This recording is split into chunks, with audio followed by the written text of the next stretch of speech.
पूरे देश भर में फैल रहे कोरोना के मामलों को लेकर 5,335 ये मामले 24 घंटे के अंदर के। ऐसे में आने वाले दिनों में मामले और बढ़ेंगे। एक्सपर्ट इस बात की गवाही अब दे रहे हैं।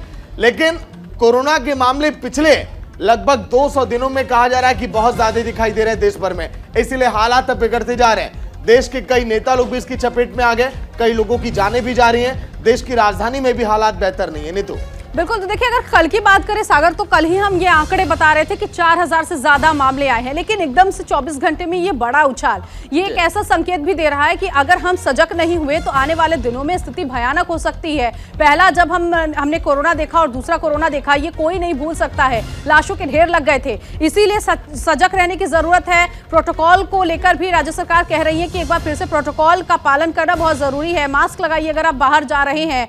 तो कुल मिलाकर देखिए, कोरोना को लेकर जो स्थिति अभी बन रही है, अगर हम अभी से ही अलर्ट नहीं हुए तो हो सकता है आने वाले दिनों में आंकड़े और ज्यादा तेजी से बढ़ सकते हैं, क्योंकि जो नया वेरिएंट है वो वेरिएंट बहुत खतरनाक है। XBB.1.16 वेरिएंट जो डॉक्टर्स कह रहे हैं कि बेहद खतरनाक है। लक्षण की बात करें तो आम लक्षण ही है, बुखार, सर्दी, जुकाम, खांसी, यही है। लेकिन अगर हमने इसको नजरअंदाज किया तो कहीं ना कहीं हम कोरोना की चपेट में आ सकते हैं। लेकिन जिस तरह से देखिए, केरल में तो सबसे ज्यादा एक्टिव केस है इस समय 8,229। ऐसे में कोरोना देखिए वाकई में अब डराने लगा है, परेशान करने लगा है। जो कोरोना को लेकर गाइडलाइन जारी की गई थी पहली लहर में, जब कोरोना ने दस्तक दी थी, वो गाइडलाइन आप एक बार फिर से अपने जीवन में लाइए, उसका पालन आप करिए। क्योंकि पिछले 24 घंटों में 5,335 नए मामले, ये आंकड़े वाकई में डराते हैं, हैरान करते हैं और अब लोगों को परेशान भी करने लगे हैं। 24 घंटों के आंकड़े की अगर बात करें तो उसके बाद कल के मुकाबले 20% ये ज्यादा मामले दिखाई दे रहे हैं पूरे देश भर में। वही देखिए, कल के मुकाबले के बाद तो मामले ज्यादा आए। साथ ही साथ केरल में सबसे ज्यादा 8,229 एक्टिव केस हैं केवल केरल में, क्योंकि केरल में ही पहले मामले की पुष्टि हुई थी। आपने जब देखा होगा ओमिक्रॉन जैसे लक्षण सामने आए थे। वही महाराष्ट्र में कोरोना संक्रमित मरीजों की संख्या 3,874, यानी कि केरल के बाद महाराष्ट्र वो राज्य है जहां पर एक्टिव केस की संख्या इस समय ज्यादा है पूरे देश भर में। वही नए मामलों ने सरकार की चिंता बढ़ा दी है। लगातार हेल्थ मिनिस्ट्री की तरफ से बैठक की जा रही कि कैसे लोगों को सचेत किया जाए, क्या गाइडलाइन जारी की जाए। हालांकि राज्य सरकारों को भी ये कहा गया है कि आप भी सतर्क आप रहिए। टेस्टिंग का दायरा भी इस समय लगातार बढ़ाया जा रहा है। नीतू, बिल्कुल। तो कुल मिलाकर चलिए अब जान लेते हैं कि राज्य में क्या हाल है कोरोना के। दो सहयोगी इस वक्त मेरे साथ जुड़ गए हैं, पीयूष शुक्ला दिल्ली से और राजस्थान से दीपक हमारे साथ जुड़ गए हैं इसी खबर पर आगे की जानकारी के लिए। सबसे पहले हम पीयूष के पास जाएंगे। पीयूष, अगर दिल्ली की बात करें तो दिल्ली में हालात आज के दिन क्या और इंतजाम क्या?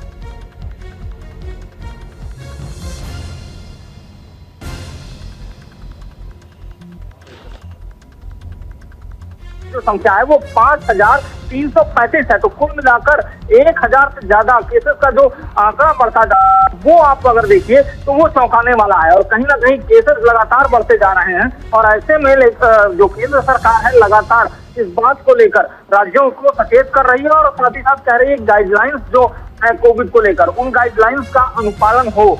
जैसे मास्क लगाना, जैसे भीड़ भाड़ वाले इलाके से जाने से बचना, अगर संक्रमण जरा सा भी दिखाई दे तो तत्काल टेस्ट कराना और प्रिकॉशन लेना। जी चलिए दीपक, वैसे जयपुर में क्या माहौल है? क्योंकि देखिए वहां के तो मुख्यमंत्री खुद कोरोना पॉजिटिव हो गए और इस समय उन्होंने इस बात का जिक्र भी किया कि सभी लोग सचेत रहे, सावधान रहे। दीपक, देखिए बिल्कुल, राजस्थान में भी कोरोना के मामले जो है वो लगातार बढ़ रहे हैं। मुख्यमंत्री अशोक गहलोत पॉजिटिव है, इसके अलावा पूर्व मुख्यमंत्री वसुंधरा राजे वो पॉजिटिव है, पीसीसी चीफ गोविंद सिंह डोटासरा वो पॉजिटिव है। तो तमाम जो वीआईपी लोग हैं वो पॉजिटिव है। तो कहीं ना कहीं ये संकेत देते हैं किस तरह से राजस्थान के अंदर एक बार फिर से कोरोना अपने पैर पसार रहा है। राजस्थान में अगर मैं कल की बात करूं तो पूरे राजस्थान में करीब 61 जो कोरोना के मामले सामने आए। हालांकि 61 ज्यादा नहीं है, लेकिन फिर भी बीच में ये जो केस है वो 5, 10, 2 या 4 ऐसे थे, लेकिन लगा एक साथ जो है 61 हो गए और मान सकते हैं कि आने वाले दिनों में और अधिक ये बढ़ सकते हैं। ऐसे में क्योंकि देखिए दीपक, अगर यही ढिलाई लोगों ने सोचा तो ये आंकड़े एकदम से बढ़ेंगे और पता भी नहीं चलेगा। लखनऊ से इस वक्त सहयोगी नीरज भी हमारे साथ जुड़ गए हैं।